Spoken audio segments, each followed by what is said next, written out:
Sebelum melanjutkan, jangan lupa subscribe dulu, terima kasih. Bab 512, kamu sama seperti hidupku. Mama Lu juga tidak mau melakukannya. Karena masih banyak waktu baginya untuk melihat kemampuan dan karakter Qian. Pada saat itu, dia tidak akan khawatir kalau dia akan menyangkalnya. Setelah hujan lebat di malam hari, langit Ye City cerah dan jernih. Simposium yang akan dihadiri Mukiki diadakan di sebuah universitas bergengsi di kota Ye.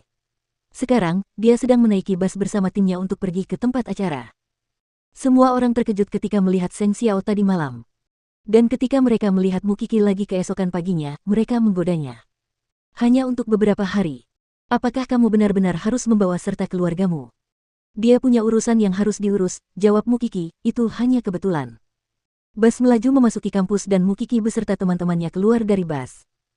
Pada saat yang sama, mahasiswa lain dari berbagai universitas juga tiba di universitas. Ketika Feng Shanshan melihat salah satu anak laki-laki itu, dia menyenggol lengan Mukiki. Kamu tidak ada di sana tadi malam. Kudengar anak laki-laki yang berdiri di sana adalah tuan muda kedua dari keluarga misterius di kota Ye. Aku bahkan mendengar bahwa kakak laki-laki tertua terlalu memanjakan adik laki-lakinya, sampai-sampai bisa digambarkan sebagai sesuatu yang menakutkan. Tidak ada permintaan yang tidak akan dia penuhi untuknya.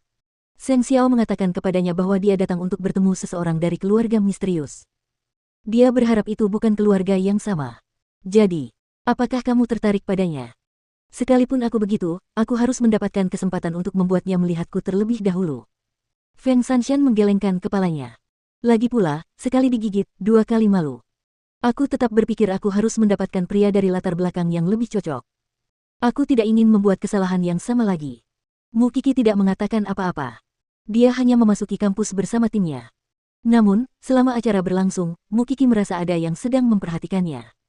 Dia merasa sangat tidak nyaman. Naluri Mukiki benar. Ada banyak mata yang menatap punggungnya sepanjang waktu. Dia tampak sangat ingin tahu tentangnya. Dia adalah Liang Mushe. Dia adalah pria yang selalu mendapatkan apa yang diinginkannya. Jadi, dia akan sangat penasaran dengan orang-orang yang tidak berinisiatif mendekatinya. Melihat Mukiki duduk di sudut dan tidak ingin terlibat dengan siapapun tadi malam, dia mulai tertarik padanya. Setelah mengetahui kisahnya dengan Seng Xiao, Liang Mushe menjadi semakin penasaran dengannya. Dia tidak punya pikiran lain, yang ada di benaknya hanyalah keinginan untuk mendekati Mukiki. Kamu tampak gelisah sepanjang pagi. Ada apa? Feng Shanshan tidak dapat menahan diri untuk bertanya kepadanya ketika melihat Mukiki terus bergerak di kursi. Aku rasa ada seseorang yang terus menatapku. Feng Shanshan menoleh ke belakang dan melirik semua orang. Dia memang menemukan pria yang sedang menatap langsung ke arah Mukiki. Feng Shanshan tertegun sejenak. Lalu dia menjawab Mukiki, kau benar.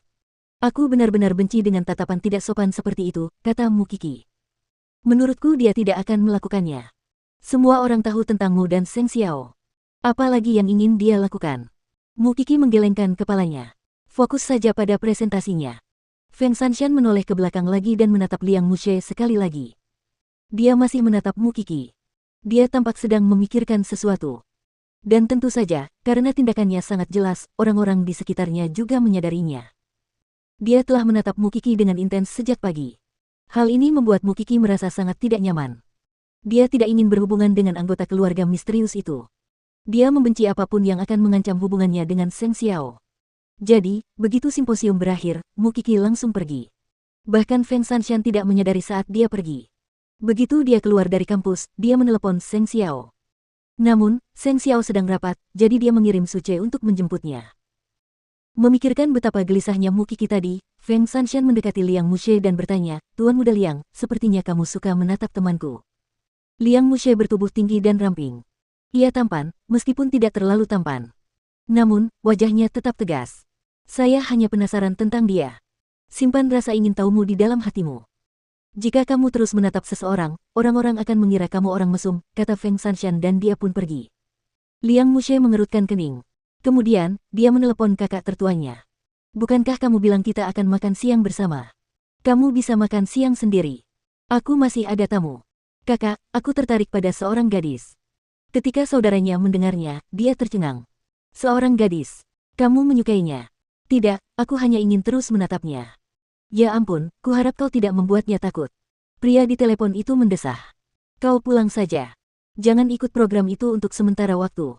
Baiklah, jawab Liang Mushe patuh. Dia tidak melakukannya dengan sengaja. Namun, dia bisa merasakan bahwa Mu Qi tampak sangat jijik padanya. Karena kakaknya tidak mengizinkannya mengikuti program pertukaran, dia pulang saja. Di kantor, saudara laki-laki Liang Mushe menutup telepon. Dia meminta maaf kepada Seng Xiao. Saya punya adik laki-laki yang merepotkan. Sungguh memalukan. Kakakmu juga ikut program pertukaran. Saya sudah menyuruhnya pulang. Dia agak paranoid. Seng Xiao tidak mengatakan apa-apa. Keduanya terus membaca kontrak dan dokumen terkait. Kemudian, mereka menandatangani kontrak. Saya harap kita akan bersenang-senang bekerja sama.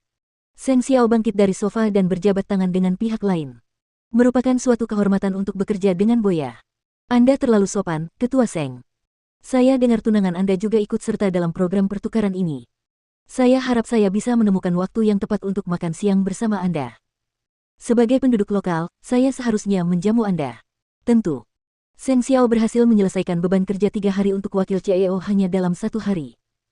Namun, si kecil masih harus tinggal di sini selama 4 hari lagi. Jika dia tahu ini lebih awal, dia akan melakukannya dengan perlahan. Tak lama kemudian, Seng Xiao kembali ke hotel. Namun, tepat saat melihat si kecil, dia mendengar si kecil mengeluh. Ada orang mesum yang menatapku sepanjang pagi. Sungguh tidak mengenakan. Seng Xiao tiba-tiba teringat percakapan saudara Liang. Apakah dia seorang Liang? Bagaimana kamu tahu? Mu Qi terkejut. Kamu bahkan bisa mengetahuinya. Tidak. Aku ada rapat dengan saudaranya pagi ini. Aku mendengar pembicaraan mereka di telepon. Seng Xiao mengangkat si kecil dan meletakkannya di pangkuannya. Kenapa kamu begitu gelisah? Saya pikir saya mungkin mengidap penyakit yang membuat saya takut pada orang yang mendatangi saya. Saya takut Anda akan marah. Kau terlalu peduli dengan perasaanku. Seng Xiao mencubit hidungnya. Semua wanita lain selalu sibuk pamer. Tapi kau tidak bertindak seperti orang-orang biasanya. Kau terlalu berhati-hati sampai-sampai kau khawatir bahkan sebelum aku merasakan bahaya. Mu Qi terdiam. Namun, saat dia membuka mulutnya, kata-katanya mengejutkan Seng Xiao. Menurutku, kamu sama seperti hidupku. Dan aku mencintai hidupku.